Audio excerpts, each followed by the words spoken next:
মোদি লক্ষ লক্ষ কোটি টাকা চুরি করেছে। যেদিন ক্ষমতায় থাকবে না সব ফাইল খোলা হবে।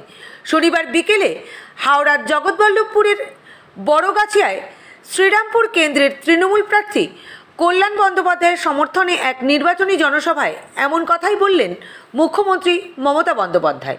তিনি বলেন, বিজেপির এত টাকার বিজ্ঞাপন দিচ্ছে, সব কোথা থেকে আসছে? এসব জনগণের টাকা। আমাদের 100 দিনের টাকা দিচ্ছে না, আবাস যোজনার টাকা দিচ্ছে না, সেখান থেকে সেই টাকা বিজ্ঞাপনে খরচ করছে বিজেপি। বিজেপি প্রচার করছে তারা বিনা পয়সায় জল দিচ্ছে, রেশন দিচ্ছে, গ্যাস দিচ্ছে। সব মিথ্যা প্রচার। এইসব কাজে রাজ্য সরকার ভূমিকা নিচ্ছে। ভাজপা দলের কোনো সংস্কৃতি নেই, মান সম্মান নেই, সম্প্রীতি নেই। আমরা জলের উপর কোনো ট্যাক্স নিচ্ছি না। দিল্লিতে যান, দেখতে পাবেন জল পয়সা দিয়ে কিনতে হচ্ছে। তিনি বলেন, ওরা বলছে সন্দেশখালিতে সন্দেশ আছে। মা বোনেদের সম্মান টাকা পয়সায় মিশে গিয়েছে। মানুষকে ভুল বুঝিয়ে সাদা কাগজে মিথ্যে অভিযোগ লেখানো হয়েছে।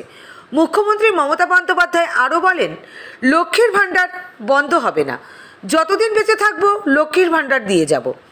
তিনি বলেন, বিজেপি হলো ওয়াশিং মেশিন, যেখানে কালো টাকা সাদা হচ্ছে।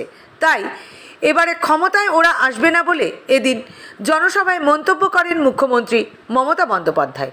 তিনি বলেন, বাংলার মা বোনেরা দেখিয়ে দিক তৃণমূলকে ভোট দিয়ে, মিথ্যেবাদীদের হারিয়ে দিয়ে। পাশাপাশি এদিন জনসভার শেষে শ্রীরামপুর কেন্দ্রের তৃণমূল প্রার্থী কল্যাণ বন্দ্যোপাধ্যায়কে ভোট দেবার আর্জি জানান মুখ্যমন্ত্রী মমতা বন্দ্যোপাধ্যায়।